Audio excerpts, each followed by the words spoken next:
Hello दोस्तों, welcome to UPSC point. दोस्तों, क्या आप जानते हैं कि हमारे भारत में कई तरह के संरक्षित क्षेत्र हैं, जैसे राष्ट्रीय उद्यान, वन्यजीव अभयारण्य और बायोस्फीयर रिजर्व। लेकिन क्या आपको पता है कि इन तीनों में क्या अंतर है? आज हम इन तीनों के बारे में विस्तार से चर्चा करने वाले हैं। इसमें हम ये समझेंगे कि कौन किसके अंदर आता है और इन तीनों के सुरक्षा के नियम कैसे अलग अलग हैं। तो चलिए शुरू करते हैं। सबसे पहले हम बात करते हैं राष्ट्रीय उद्यान के बारे में, जिसमें हम समझेंगे राष्ट्रीय उद्यान क्या होता है। तो दोस्तों, राष्ट्रीय उद्यान पूरी तरह से संरक्षित क्षेत्र होता है जहां किसी भी इंसानी गतिविधि की अनुमति नहीं होती।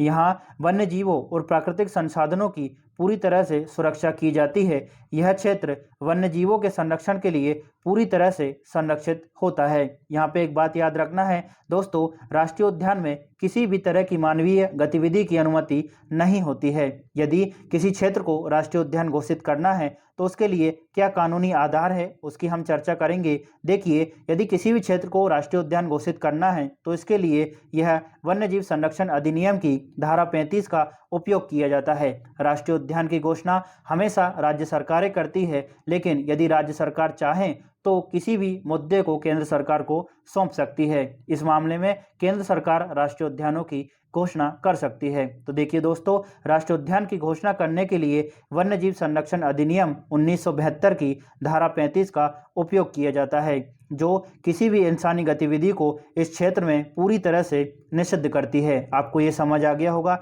कुछ उदाहरणों की बात करते हैं राष्ट्रीय उद्यान की, जिसमें प्रमुख है जिम कॉर्बेट राष्ट्रीय उद्यान, जो कि उत्तराखंड में है। इसके बाद कान्हा नेशनल पार्क, जो कि मध्य प्रदेश में है। दोस्तों, आपको यहाँ पर बता देता हूँ, हमने टोटल जितने भी राष्ट्रीय उद्यान हैं वर्तमान स्थिति के हिसाब से 106 राष्ट्रीय उद्यान हैं, उनको डिटेल से कवर किया है। यदि आप चाहें तो उनको देख सकते हैं, जिसके लिंक वीडियो के डिस्क्रिप्शन में आपको मिल जाएगी। राष्ट्रीय उद्यान के बाद हम बढ़ते हैं वन्यजीव अभयारण्य की ओर, जिसमें हम जानेंगे वन्यजीव अभयारण्य क्या होते हैं। दोस्तों, वन्यजीव अभयारण्य एक ऐसा क्षेत्र होता है जहां जंगली जीवों जैसे कि पशु, पक्षी, सरीसृप को सुरक्षित और संरक्षित किया जाता है। इन अभयारण्यों में जानवरों को शिकार करने, पकड़ने और नुकसान पहुंचाने से बचाया जाता है, ताकि वे अपने प्राकृतिक आवास में रह सकें और अपनी जनसंख्या को बढ़ा सकें। यहाँ पे एक बात याद रखना है कि वन्यजीव अभयारण्यों में मानवीय गतिविधियों पर कुछ प्रतिबंध होते हैं। देखिए दोस्तों, हमने हाल ही में राष्ट्रीय उद्यान को देखा है, वहाँ पूरी तरह से प्रतिबंधित कर दिया जाता है मानवीय गतिविधियों को। लेकिन वन्यजीव अभयारण्यों में कुछ प्रतिबंध होते हैं, मतलब पूरी तरह से यहाँ पर प्रतिबंध नहीं होते। कुछ गतिविधियों की यहाँ पर अनुमति होती है, जैसे पर्यटन और शिकार। इसी के साथ साथ स्थानीय लोगों को कुछ प्राकृतिक संसाधनों के उपयोग करने की भी वन्यजीव अभयारण्यों में अनुमति होती है। तो आपको इतना समझ आ गया होगा, राष्ट्रीय उद्यान में पूरी तरह से प्रतिबंध लगा दिया जाता है, जबकि वन्यजीव अभयारण्यों में पूरी तरह से प्रतिबंध नहीं होता। कुछ और बात करते हैं, यदि किसी भी क्षेत्र को वन्यजीव अभयारण्य घोषित करना है तो इसके लिए वन्यजीव संरक्षण अधिनियम 1972 की धारा 18 का प्रयोग किया जाता है। हमने राष्ट्रीय उद्यान में देखा, वहां धारा 35 का उपयोग किया जाता है और वन्यजीव अभयारण्य में धारा 18 का प्रयोग किया जाता है। इसके उदाहरणों की बात करें तो दोस्तों, पाखुई अभयारण्य, जो कि अरुणाचल प्रदेश में है। इसके बाद है काजीरंगा अभयारण्य, जो कि असम में है। तो आपको राष्ट्रीय उद्यान और वन्यजीव अभयारण्य समझ आ गया होगा। इसके बाद एक चार्ट बनाएंगे, जिसमें हम राष्ट्रीय उद्यान, वन्यजीव अभयारण्य और बायोस्फीयर रिजर्व को शामिल करेंगे, ताकि आप तुलना कर सकें और आपको अच्छे से समझ आ सके। बात करते हैं बायोस्फीयर रिजर्व की, जिसमें हम सबसे पहले जानेंगे बायोस्फीयर रिजर्व क्या होता है।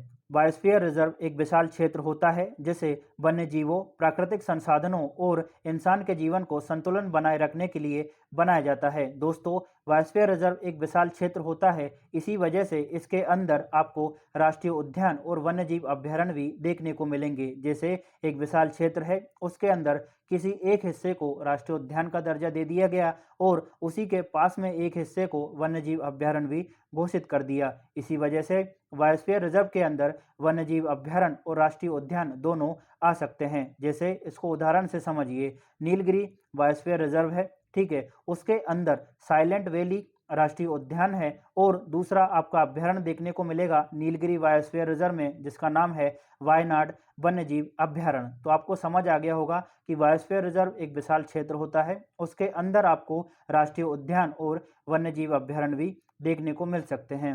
कुछ और बात करते हैं। देखिए, जो बायोस्फीयर रिजर्व होता है वह 3 जोन में बटा हुआ होता है। पहला होता है कोर जोन, जो कि सबसे अंदर होती है। उसके बाद में आपको बफर जोन मिलेगी, जो कि थोड़ा-सा बाहर होती है, और सबसे ऊपरी परत जो होती है उसको ट्रांजिशन जोन बोलते हैं, जो कि आपको यहाँ पर इमेज में दिख रही होगी। दोस्तों, जो कोर जोन होती है वह पूरी तरह से प्रोटेक्टेड होती है, पूरी तरह से संरक्षित होती है। यहाँ पर इंसानी गतिविधियों की किसी भी तरह से अनुमति नहीं दी जाती। इसके बाद आती है बफर जोन। दोस्तों, यहाँ पर कुछ नियंत्रित इंसानी गतिविधियाँ जैसे कि रिसर्च वगैरह की जा सकती है, और सबसे बाहरी जो जोन होती है उसको बोलते हैं ट्रांजिशन जोन, जहाँ पर खेती, उद्योग और पर्यटन जैसी गतिविधियों की अनुमति होती है। तो आपको बायोस्फीयर रिजर्व के तीनों जोन अच्छे से समझ आ गए होंगे। चलिए आगे बढ़ते हैं, कुछ और बात करेंगे बायोस्फीयर रिजर्व के बारे में। देखिए, यहाँ पर कानूनी आधार की बात करें तो इसके लिए कोई एक्ट नहीं बनाया गया है। बायोस्फीयर रिजर्व यूनेस्को के मैन एंड बायोस्फीयर प्रोग्राम के तहत प्रोटेक्ट किया जाता है, और भारत सरकार इसे पर्यावरण मंत्रालय के तहत देखती है। इस वजह से बायोस्फीयर रिजर्व के लिए किसी भी तरह का वर्तमान में कोई कानून नहीं है। बायोस्फीयर रिजर्व के कुछ उदाहरणों की बात करें, जिसमें प्रमुख है सुंदरवन बायोस्फीयर रिजर्व, जो कि पश्चिम बंगाल में है, और नीलगिरी बायोस्फीयर रिजर्व, जो कि तमिलनाडु और केरल क्षेत्र में फैला हुआ है। चलिए अब इन सब को तुलनात्मक रूप से अंतर करके देखते हैं, ताकि आपको और अच्छे से समझ आ सके। देखिए दोस्तों, ये राष्ट्रीय उद्यान, ये वन्यजीव अभ्यारण्य और ये है बायोस्फीयर रिजर्व। तीनों के प्रोटेक्शन की बात करें, संरक्षण के स्तर की, तो सबसे ज़्यादा संरक्षण मिलता है राष्ट्रीय उद्यान में। ठीक है, यहाँ पर किसी भी तरह की इंसानी गतिविधि की अनुमति नहीं होती। इसके बाद वन्यजीव अभ्यारण्य थोड़ा सा कम प्रोटेक्टेड है, जहाँ पर कुछ इंसानी गतिविधियों की अनुमति होती है, और बायोस्फीयर रिजर्व 3 जोनों में विभाजित है। तीनों स्तर पर अलग-अलग तरह से संरक्षण किया जाता है। उद्देश्य की बात करें तो दोस्तों, राष्ट्रीय उद्यान का उद्देश्य प्राकृतिक और वहाँ के जानवरों की सुरक्षा है, जबकि वन्यजीव केवल जानवरों की सुरक्षा पर विशेष रूप से जोर देता है, और बायोस्फीयर रिजर्व जानवरों, इंसान, जो मानव विकास है उसके संतुलन पर बल देता है। तो इतना आपको समझ आ गया होगा। कुछ और तुलनात्मक अध्ययन करते हैं। कानूनी आधार की बात करें तो दोस्तों, राष्ट्रीय उद्यान वाइल्ड लाइफ प्रोटेक्शन एक्ट 1972 की धारा 35 के तहत बनाया जाता है। अगर हम वन्यजीव अभ्यारण्य की बात करें तो यह वाइल्ड लाइफ प्रोटेक्शन एक्ट, जिसको हम वन्यजीव संरक्षण अधिनियम भी बोलते हैं, उसकी धारा 18 के तहत घोषित किया जाता है। लेकिन बायोस्फीयर रिजर्व के लिए किसी भी तरह का अभी अधिनियम नहीं है। यह यूनेस्को के मैन एंड बायोस्फीयर प्रोग्राम के तहत घोषित किया जाता है। कुछ उदाहरणों की बात करते हैं तो दोस्तों, राष्ट्रीय उद्यान में जिम कॉर्बेट और कान्हा राष्ट्रीय उद्यान इसके कुछ प्रमुख उदाहरण हैं। यदि हम वन्यजीव अभ्यारण्य के उदाहरणों को देखें तो उसमें पाखुई और काजीरंगा वन्यजीव अभ्यारण्य आपको देखने को मिलेगा, और बायोस्फीयर रिजर्व के उदाहरणों में आपको सुंदरवन और नीलगिरी बायोस्फीयर रिजर्व देखने को मिलेगा। दोस्तों, हमने पूरी तरह से सारे राष्ट्रीय उद्यान कवर किए हैं। यदि आप चाहें तो उनको देख सकते हैं। तो दोस्तों, अब आपको समझ आ गए होंगे कि वन्यजीव अभ्यारण्य, राष्ट्रीय उद्यान और बायोस्फीयर रिजर्व में क्या अंतर होता है। जहां वन्यजीव अभ्यारण्य में मानवीय गतिविधियों की अनुमति होती है, वहां सीमित रूप से मानवीय गतिविधियां चल सकती है। वहीं राष्ट्रीय उद्यान में पूरी तरह से संरक्षित और सुरक्षित एरिया होता है, और बायोस्फीयर रिजर्व एक विशाल क्षेत्र होता है जिसके अंदर राष्ट्रीय उद्यान और वन्यजीव अभ्यारण्य भी शामिल हो सकते हैं। इसी में वन्यजीवों, इंसानों और प्रकृति का संतुलन बनाए रखने का प्रयास किया जाता है। आशा है कि आपको यह जानकारी काफ़ी सहज और समझने में आसान लगी होगी। यदि वीडियो अच्छी लगी हो तो लाइक, शेयर और सब्सक्राइब जरूर करिएगा। साथ ही बताएं कि आप अगली वीडियो किस टॉपिक पर चाहते हैं। Thank you.